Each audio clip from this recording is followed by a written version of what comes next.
राधे राधे, जय श्री कृष्ण, जय बाबा मोहन राम की। कैसे हैं आप सभी? आशा है सब कुशल मंगल होंगे। बाबा मोहन राम की कृपा आप सभी पर सदा बनी रहेगी। आज की वीडियो में हम बात करने वाले हैं कि बाबा मोहन राम की जब हम चौकी लगाते हैं तो वो हमें कैसे लगानी है, उस पर हमें जो कपड़ा बिछाना है वो कितना होना चाहिए और किस प्रकार से बिछाना है, और वो कपड़ा कैसे रंग का होना चाहिए। आज की वीडियो में हम ये सारी जानकारी प्राप्त करने वाले हैं, और क्या नहीं करना चाहिए और क्या करना चाहिए ये भी आज हम जान लेंगे।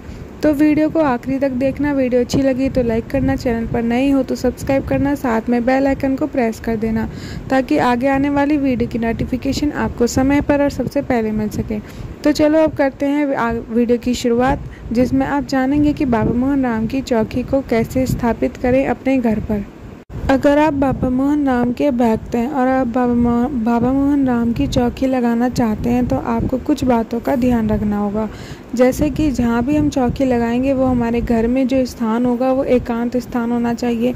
वहाँ पर कोई भी निकलता बढ़ता नहीं होना चाहिए, कोई आए या जाए ऐसा नहीं होना चाहिए। वहाँ पर सिर्फ आप जाएंगे और अपनी पूजा साधना करेंगे।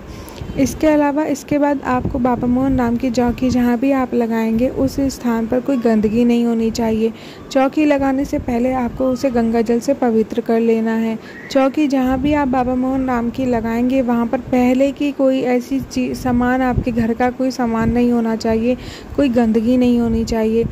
और आपको ये भी ध्यान रखना है कि जो भी चौकी आप यूज़ कर रहे हैं, जो भी चौकी का आप इस्तेमाल कर रहे हैं, वो कहीं से टूटी फूटी या गंदी नहीं होनी चाहिए, फिर वो खंडित पूजा मानी जाती है।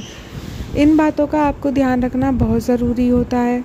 और आपको चौकी जो है दक्षिण या पूर्व की तरफ लगानी है, क्योंकि ये ज़्यादा शुभ मानी जाती है।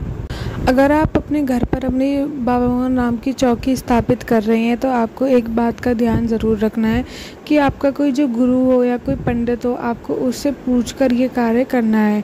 अगर आपका कोई अपने आप से स्थापित करना चाहते हैं, अपने घर पर बाबा मोहन राम की चौकी लगाना चाहते हैं, तो आप इन नियमों का ज़रूर ध्यान रखें। और अगर आपके पास कोई गुरु है तो इससे अच्छी तो कोई बात हो ही नहीं सकती। वो आपको सही तरीका, वो आपको सही एक नॉलेज दे सकता है बाबा मोहन राम की चौकी लगाने के लिए। तो अब जानते हैं कि चौकी किस प्रकार से स्थापित करनी है, पूरी विधि वो किस प्रकार से की जाएगी। तो सबसे पहले आपको अपनी वो चौकी लेनी है और उसे साफ़ कर लेना है, उसे पवित्र कर लेना है गंगा जल छिड़क के। फिर उसके बाद आपको चौकी लगा देनी है। फिर आपको एक लाल कपड़ा लेना है, उसे भी गंगा जल से पवित्र कर लेना है। फिर उसे बिछा लेना है उस चौकी पर।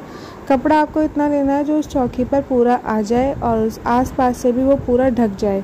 और इसके बाद आपको बाबा मोहन राम की कोई मूर्ति या जो तस्वीर आपके पास है, आपको वो ले लेनी है और उसे भी गंगा जल से स्नान करा के फिर बाबा मोहन राम की उस चौकी पर स्थापित कर देनी है, बाबा मोहन राम का ध्यान करते हुए। अगर आपके पास कोई और दूसरी मूर्ति या बाबा मोहन राम की कोई दूसरी तस्वीर है तो उसे भी गंगा जल की छींटे मारकर या स्नान कराकर वहीं स्थापित कर दें। इसके बाद आपको एक लोटा लेना है, चाहे वो तांबे का हो, स्टील का हो या पीतल का हो, कोई भी होगा वो यूज़ में हो सकता है। उसमें पानी डालकर, गंगा जल डालकर उसे भी वहाँ पर स्थापित कर दें। इसके बाद आपको बाबा मोहन राम के नाम की एक ज्योति जलानी है, देसी घी में ज्योत जलानी है। और आप वो चाहे पीतल की लें या एक दिया लें, वो आपकी इच्छा अनुसार होता है, इससे कुछ फ़र्क नहीं पड़ेगा। बाबा मोहन राम की साधना में इससे कुछ फ़र्क नहीं पड़ता है। और इसके बाद आप वो बस ध्यान रखना कि देसी घी का दीपक होना चाहिए। इसके बाद आपको धूप बत्ती लगा देनी है। इसके बाद बाबा मोहन राम को भोग लगाएं। भोग चाहे लड्डू का हो या घर में आपके पास जो भी मीठा हो आप उसका भोग लगा सकते हैं, या फल हो तो कोई भी 5 फल या कोई भी एक फल आप बाबा मोहन राम को भोग लगा सकते हैं। इसके बाद अगर आपके पास बाबा मोहन राम की चालीसा की किताब है तो चालीसा पढ़ें, बाबा मोहन राम की चालीसा का पाठ करें और बाबा मोहन राम से क्षमा याचना करें और अपनी प्रार्थना करें। प्रार्थना करने के बाद बाबा मोहन राम के नाम का जाप करें। इसके बाद आपको शंख हो तो शंख जलाएं या फिर घंटी हो तो घंटी बजाकर अपनी पूजा का समाप्त करें।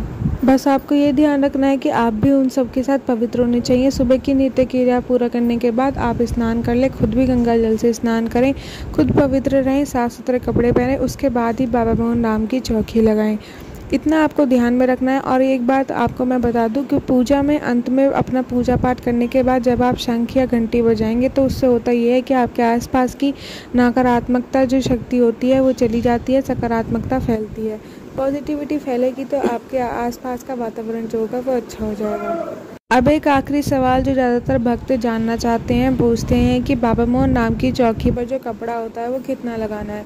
तो बाबा मोहन नाम की चौकी पर हमेशा सवाया कपड़ा ही लगाया जाता है, यानी कि अगर छोटी चौकी है तो आप 1.25 कपड़ा ले सकते हैं, या अगर चौकी बड़ी है तो 2.25 कपड़ा ले सकते हैं। पर आपको ये 1.25 में ही बाबा मोहन नाम का जो कपड़ा है वो लेना है। बाबा मोहन नाम की चौकी पर सवाया कपड़ा ही लगाया जाता है और वो लाल रंग का ही होना चाहिए। इस बात का ध्यान रखना, जिस आसन पर आप बैठकर बाबा मोहन नाम की पूजा करेंगे वो आसन भी लाल रंग का होना चाहिए। तो फिर आज उम्मीद है आपको वीडियो अच्छी लगी होगी। वीडियो अच्छी लगी हो तो लाइक करना, सब्सक्राइब करना, बेल आइकन को प्रेस करना। कमेंट में हमें ज़रूर बताना आपको वीडियो कैसी लगी, या कुछ और आपको जानना है तो वो भी हमसे पूछना। और इस वीडियो को ज़्यादा से ज़्यादा शेयर करना ताकि और भी लोग हमारे JPMR ग्रुप में जुड़ सकें।